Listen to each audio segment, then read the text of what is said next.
18h30 dans les studios de My Media Prime TV et c'est l'heure du Prime News. Et pour l'ouverture de ce journal, les forces de maintien de l'ordre ont interrompu un rassemblement de dirigeants politiques de l'opposition camerounaise à Yaoundé ce jeudi 1er avril 2021. Il est à préciser qu'une dizaine de ces leaders de l'opposition camerounaise tenaient une conférence de presse ce jour afin d'annoncer la mise en place d'un secrétariat technique pour un code électoral consensuel à l'aide des cartes électorales biométriques qui permettraient de réduire les fraudes lors des élections. Présents à cette conférence, c'était le professeur Maurice Kamto du Mouvement pour la Renaissance du Cameroun, Ni John Fundi du Social Democratic Front, Princesse Ekosso de l'UFDP, Cabral Libi du PCRN et bien d'autres encore. Les raisons de l'interruption de l'événement restent encore inconnues.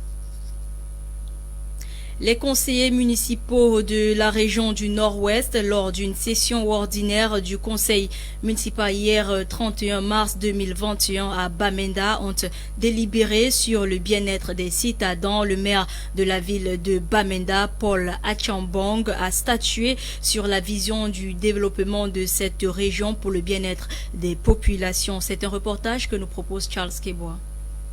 Grand Councillors of the Bamenda City Council yesterday, March 31st, 2021, at the Pakuvita Hall, Bamenda, deliberate on the well-being of city dwellers in the domain of electricity, water, roads, hygiene and sanitation, as well as the transportation sector of the city, given motorbikes had begun resurfacing on the highways after the city council restricted motorbikes on city dwellers in some parts of the city area.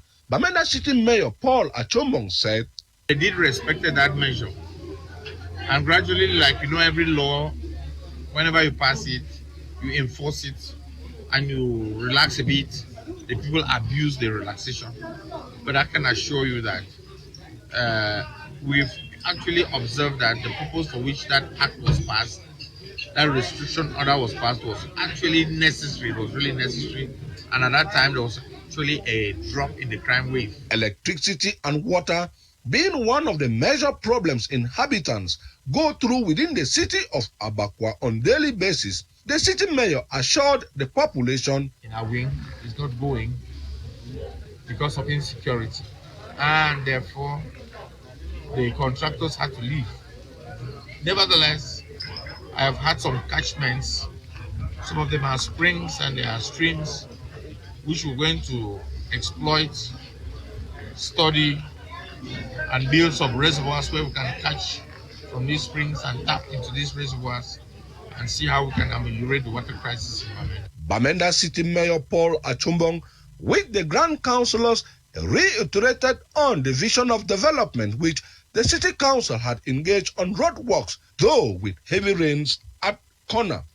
We have on this road project, we have about close to 50 equipments. So I can't count that as low. And the works are going on a daily basis. And I see the people really making progress, seriously. We're actually at the preliminary stage. And I think that we're moving fast so that the roads will be passable even when the rains become serious. Given gunmen attacked workers on the ongoing project of roads, the Mezam SDO, Simo Emil, called on the Grand Councillors to ensure they sensitize the population to accompany the City Council in the developmental projects ongoing within the city, and equally reiterated on barrier measures to ensure curb the COVID-19 pandemic, which is on the rise within the municipality. Moins de 24 heures après l'annonce du décès du tradipraticien Dr Dewa Edward, les Camerounais sont encore sous le choc. Le célèbre tradipraticien a tiré sa révérence dans la nuit du 31 mars dans un hôpital de la ville de Douala. Des sources familiales rapportent qu'il serait décédé justement de suite de maladie. Plus de précision avec Blanche Perdrin. Rheumatism, gout and arthritis. There are diseases that seem to be of the same family. Founder and CEO of Dewan Bros Modern Traditional Clinic, popularly known as Dr. Dewan, is no more. Family members revealed the news of his shocking demise in the evening of March 31, 2021 at the Douala Referral Hospital, where he was receiving medical attention. Dr. Dewan is widely recognized in Cameroon as one of the leaders of modern-day traditional medicine. When you take the medicine which we are giving you, the response is so accurate, is so constant that in a period of about 24 hours, you already have relief from the pains and you continue treatment for the number of days that is going to last. Then you get the problem solved. Earlier last year, he announced the traditional remedy for COVID-19, stating that the potions made from natural plants served over 800 people from Cameroon, Central African Republic, and Chad. Despite lack of scientific evidence, he claimed the potions can treat all symptoms of COVID-19 and even save the infected from death. He has launched several campaigns to sensitize the population on venereal, lung and heart diseases, with branches across Cameroon and Africa. Dr. Dewan hails from Bali Combat village in Goketunja division, and he started modern-day traditional medicine in 1972 with the name Dr. Dewan Bros Modern Traditional Clinic. He later transformed it to Dr. Dewan and Bros Modern Traditional Clinic International. On November 30, 2018, his clinic celebrated 40 years in active service. Family members, friends, colleagues in the field, patients alike were shocked yesterday when the news of his death was announced. It is still unclear what the traditional healer battled with, but what is certain is Africa has lost a great son. L'ancien directeur de la Cameroon's Radio and Television, Amadou Vamoulke, écroué depuis 5 ans pour détournement de fonds publics, s'inquiète pour sa vie. Dans une lettre ouverte au garde-sceau Laurent Esso, signée mardi 30 mars 2021 depuis la prison centrale de Kondengui à Yaoundé, l'homme de 71 ans exprime ses craintes d'une contamination au coronavirus. Il rapporte que 3 de ses co-détenus l'ont déjà contracté. Plus de précisions avec Fon Quinta. Former General Manager of Cameroon State Broadcaster Amadou Vamoulke, 71, who has been jailed for about 5 years, has addressed an emotional letter to Justice Minister Laurent Esso, raising concerns over his deplorable prison conditions. In the letter dated March 30, 2021, to Mr. Laurent Esso, Mr. Vamoulke revealed that 3 out of his 8 cellmates have tested positive for coronavirus, while 1 of the 3 returned to the cell with serious chest pain and another with a 40% damaged lung. The journalist writes, despite his poor state of health, which requires strict medical attention, he has remained illegally detained for about 5 years. Amazed at the words declared on him by Justice Minister, Mr. Vamoulke further says he is aware his open letter could result in him being transferred to a place worse than where he is.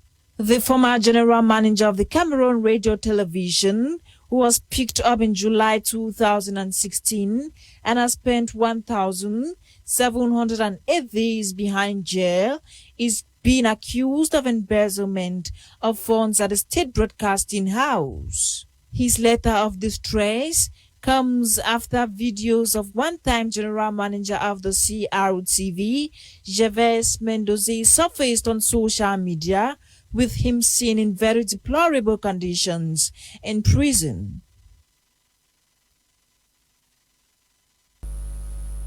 Vous regardez Prime News sur My Media Prime Television et vous faites bien de rester scotché.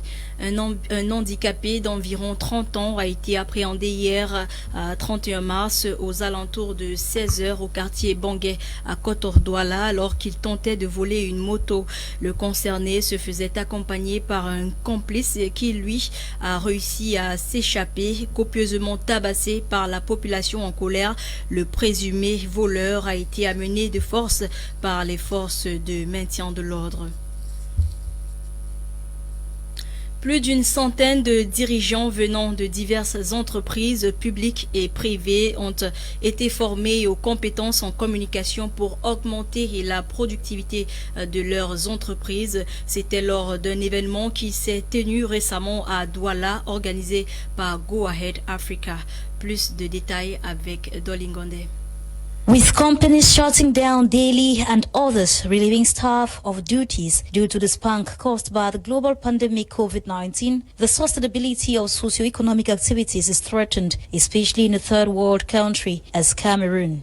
Coupled with the ongoing gun battles in the English-speaking regions, leaders, top administrative authorities and managers are running short of ideas to boost productivity. Coming up as a help in time of need is the organization of this training series dubbed Impact Talks, a brand new coaching forum masterminded by the organization Go Ahead Africa Limited, specialized in leadership and management trainings. During this third edition, over 100 leaders and managers from both public and private-owned enterprises have been groomed with topics under the theme Efficient Communication and Personal Performance. Roland Kwemen is the chairman of Go Ahead Africa, who says efficient communication can boost performance despite the effects of the coronavirus pandemic. We try to demonstrate how important it was to use communication in order to be performant as an individual, and if individually we are performant, it will have a huge impact on our organization. It's difficult for someone to give you his hand if he doesn't see your heart. Unfolding under the strict compliance of anti-COVID-19 barrier measures, the chairman of Go Ahead Africa, Roland Kwemen, adds that this edition was innovative. And the innovation was that we were also online. We had, if I'm not wrong, from the data, 10 countries and almost like 80 participants online. The digital is the way forward for all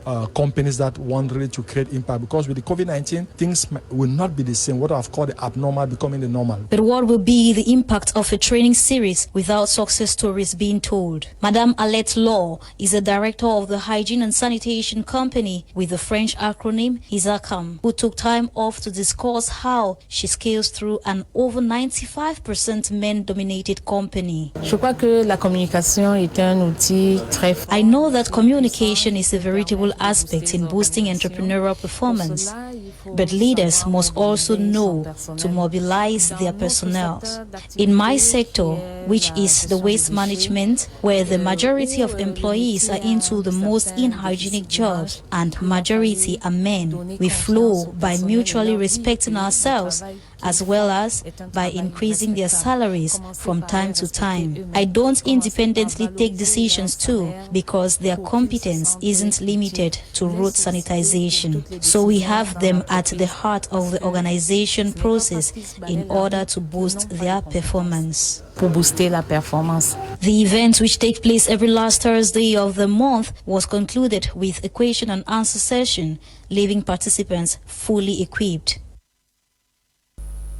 La libération de l'ex-chef de l'État ivoirien de la Côte d'Ivoire, en tout cas Laurent Gbagbo, et son proche collaborateur Charles Blé Goudé le 31 mars 2021 par la Cour pénale internationale continue de distiller la bonne humeur chez les partisans de l'homme de 75 ans. Ils étaient accusés pour crimes contre l'humanité lors des violences post-électorales de 2011 en Côte d'Ivoire.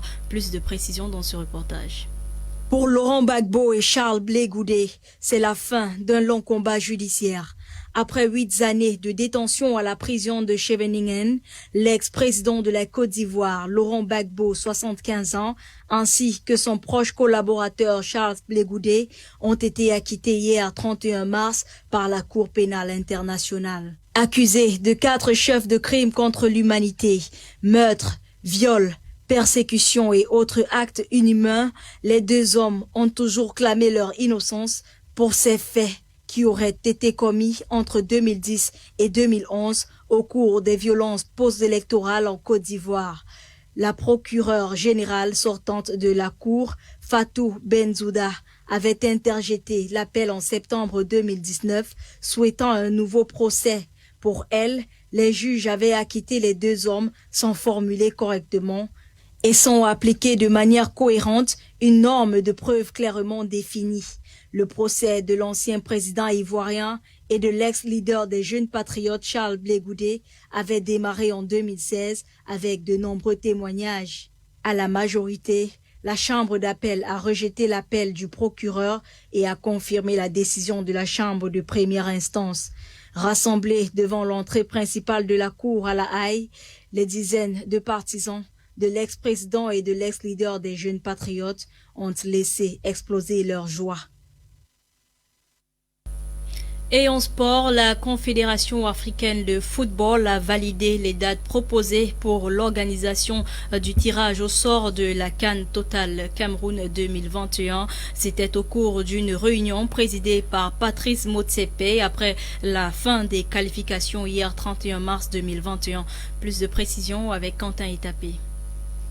L'information est extraite dans un communiqué où la CAF déclare, je cite, « Le comité exécutif a unanimement approuvé les dates proposées pour l'organisation du tirage au sort 25 juin 2021 et du tournoi final de la CAN Total Cameroun 2021 du 9 janvier au 6 février 2022.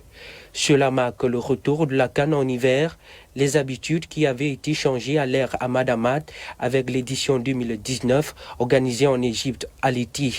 Dans le chaudron des éliminatoires de la Coupe d'Afrique des Nations, 23 équipes sur 24 sont promues pour la compétition dont le Cameroun est le pays hôte.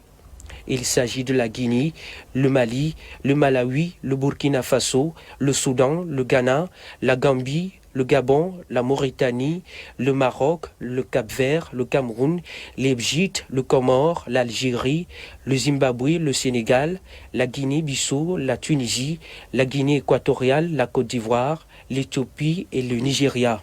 Présentement, une équipe est absente pour faire un total de 24.